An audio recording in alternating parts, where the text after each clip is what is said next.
तुला राशि तुम्हारे घर को बांध करके रखा है। तुम्हारे घर के कोने में पड़ी हुई इन तीन चीजों ने, अगर इन्हें घर से बाहर नहीं निकाला तो पूरा परिवार संकट में पड़ जाएगा।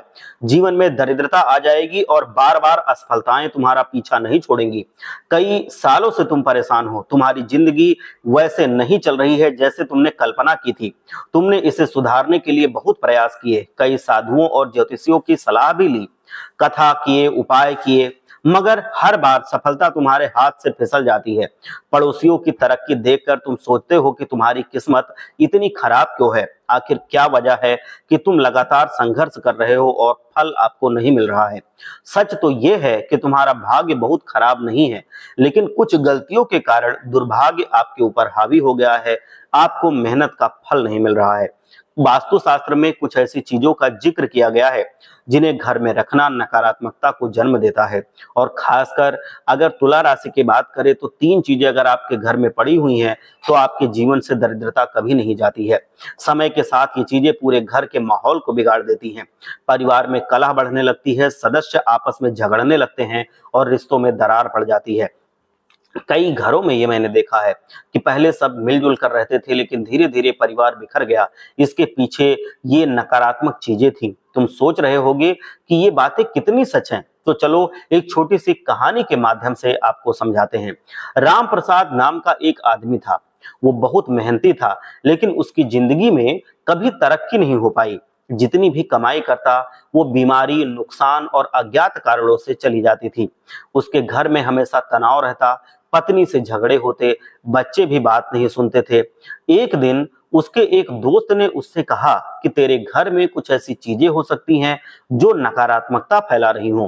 पहले तो रामप्रसाद ने इस बात को मजाक समझा, लेकिन जब उसने वास्तुशास्त्र के अनुसार अपने घर का निरीक्षण करवाया तो पाया कि उसके घर के कोने में पुराने बेकार पड़ी हुई दवाइयों के रैपर और जो पुराने कपड़े, फटे हुए कपड़े और किसी को दिया हुआ पुराना छाता, ये सब कुछ पड़ा था।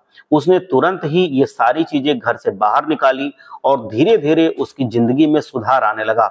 जो व्यापार पहले घाटे में जा रहा था वो अचानक से मुनाफे में आ गया और वो जिंदगी में समृद्ध हो गया और बहुत धनी आदमी बन गया। जीवन में सब कुछ शांति लौट आई और बीमारियां भी कम होने लगी। अब सोचो, क्या तुम्हारे घर में भी तो ऐसी चीजें नहीं है? क्या तुम्हारे घर में भी ऐसी चीजें अगर हैं तो उन्हीं की वजह से तो आपको संघर्ष नहीं करना पड़ रहा है। ये बरसों के ज्ञान के बाद ये सारी चीजें समझ में आती हैं और अगर तुम इसे अपनाओगे तो तुम्हारी भी तकदीर बदल सकती है। चलो अब उन तीन चीजों के बारे में विस्तार से हम आपको समझाते हैं। पहली चीज है घर में बेकार और खाली पड़ी हुई दवाइयां। कई बार हम अस्पताल से दवाई लाते हैं और जब वो खत्म हो जाती है तो उसकी खाली पन्नियां, शीशियां और कागज घर में ही पड़े रहते हैं।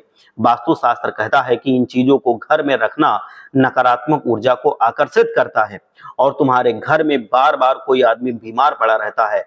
जो बीमारियों पर खर्चा है, अस्पताल पर खर्चा है, मेडिकल पर खर्चा है, वो बढ़ता जाता है। तो इसका कारण यही हो सकता है।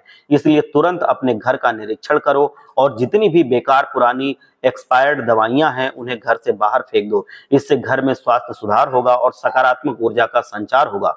दूसरी चीज है जो मृत परिजनों के कपड़े हैं, चप्पल हैं, बर्तन हैं या उतारे हुए बहुत पुराने कपड़े हैं। कई बार जब हमारे घर के किसी सदस्य का निधन हो जाता है तो हम उनके कपड़े, चप्पल और बर्तन घर में संभाल करके रखते हैं। हमें लगता है कि ये चीजें हमें उनकी याद दिलाएंगी, लेकिन वास्तुशास्त्र के अनुसार ये चीजें नकारात्मकता को बढ़ावा देती हैं। मरे हुए व्यक्ति की ऊर्जा इन चीजों में बसी रहती है और ये घर में दरिद्रता और कलह को न्योता देती है। यदि तुम्हारे घर में कोई भी ऐसी वस्तु रखी है तो उसे दान कर दो, उसे घर से हटा दो। इससे तुम्हारे घर का माहौल शांत होगा और धन समृद्धि बढ़ेगी। तीसरी जो सबसे महत्वपूर्ण चीज है वो है किसी का छाता अगर घर में रखा हुआ है, पहले का पुराना छाता सिर्फ बारिश से बचने के लिए नहीं होता है, बल्कि ये ऊर्जा को भी सोखता है।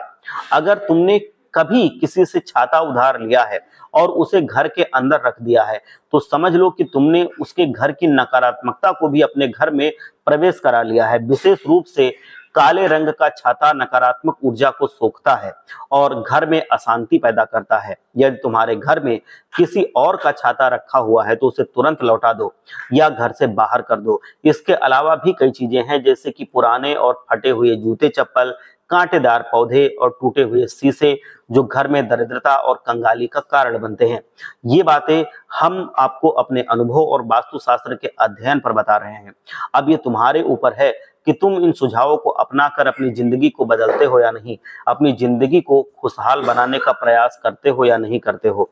ये आप पर निर्भर करता है कि आप अपने बच्चों को खुशहाली की स्थिति में देखना चाहते हैं या बदहाली की स्थिति में देखना चाहते हैं। आप अपने घर में समृद्धि चाहते हैं या आप अपने घर में कंगाली चाहते हैं। ये जो ज्ञान है ये आपको मुफ्त ही तो मिल रहा है, तो क्यों ना इसके अनुसार जो हमारे पुराने शास्त्र हैं उनके अनुसार काम किया जाए। आपको ये लगता है कि आप इसको नहीं करेंगे, आप नहीं मानते ये सारी चीजें, लेकिन मैं आपको एक बात बता दूं कि कोई कितना भी बड़ा व्यक्ति हो, कोई कितना भी अमीर हो, बड़े बड़े बिजनेसमैन भी अपने घर में वास्तुशास्त्र का ध्यान रखते हैं। उसके अगेंस्ट, उसके विपरीत कोई काम नहीं करते हैं। आप किसी भी बड़े आदमी को भी देख लो, और जो नहीं करता है वो पूरी तरह से दिवालिया भी हो जाता है। वो शुरू में चाहे जितना भी धन कमा ले, उसको जेल की खानी पड़ती है। बहुत से बड़े बड़े लोग भी जेल चले जाते हैं, उनको ऐसी बीमारियां हो जाती है कि वो ठीक नहीं होते हैं, हार्ट अटैक आ सकता है, बहुत सारी दिक्कतें हो सकती हैं। तो इसीलिए आप पर ये निर्भर करता है कि आप इन चीजों को किस तरह से अपनी जिंदगी में उतारते हैं और इससे कैसे अपनी जिंदगी में खुशियां भरते हैं। तो इसीलिए इन चीजों को अगर आपके घर में है तो उसको देख लो, और इनको हटाने के बाद आपको अपने घर का शुद्धिकरण भी करना चाहिए। घर के शुद्धिकरण में आप क्या करेंगे कि आप 3 चीजें ले लीजिए, कपूर ले लीजिए, लोबान ले लीजिए और लौंग ले लीजिए। इसको किसी कटोरी में या किसी थाली में ले करके आप जला लीजिए शाम के वक्त, और उसका जो धुआं निकले वो अपने घर के कोने कोने में, इन वस्तुओं को हटाने के बाद आप अपने घर के कोने कोने में वो धुआं फैला दीजिए। इससे घर का शुद्धिकरण हो जाता है और नकारात्मक शक्तियों की जो ऊर्जा बची हुई है वो हमारे घर से बाहर चली जाती है। उसी के साथ आपको कुछ चीजें और करनी है कि जैसे ही आपने वो धुआं फैला दिया, उसके बाद आप थोड़ा सा गंगा जल ले लीजिए, उसको थोड़ा सा शुद्ध जल में मिला लीजिए और फिर अपने घर के कोने कोने में उस जल का छिड़काव कर दीजिए। इससे क्या होगा कि घर पूरी तरह से शुद्ध हो जाएगा, पवित्र हो जाएगा गंगा जल से। तो अब आपके घर में वो नकारात्मक ऊर्जाओं का बिल्कुल नामो निशान नहीं रहेगा। आपका घर पवित्र हो चुका है, आपका घर पूजा पाठ के लिए पवित्र हो चुका है, आपका घर सकारात्मक ऊर्जा के लिए पवित्र हो चुका है, अच्छी मानसिकता के लिए पवित्र हो चुका है। तो अब आप देखेंगे कि आपके जीवन में जितने भी सदस्य आपके घर में रहते हैं सबका जीवन बदलने लगेगा। लोगों की मानसिक स्थिति अच्छी होने लगेगी। लोग एक दूसरे से जो पहले लड़ाई करने लगते थे वो नहीं करेंगे, उनका दिमाग अच्छा रहेगा, उनको गुस्सा कम आएगा। अब आपके घर में जो कलह होती थी, जो परेशानियां थी, जो मुसीबतें पीछा नहीं छोड़ रही थी, सब धीरे धीरे करके समाप्त होने लगेंगी। सुख समृद्धि घर में आने लगेगी। आप उसके बाद जो पूजा करेंगे, जो पाठ करेंगे, सबका फल आपको मिलेगा। आपके जीवन में नकारात्मकता खत्म हो जाएगी, आपके घर में सकारात्मकता आएगी।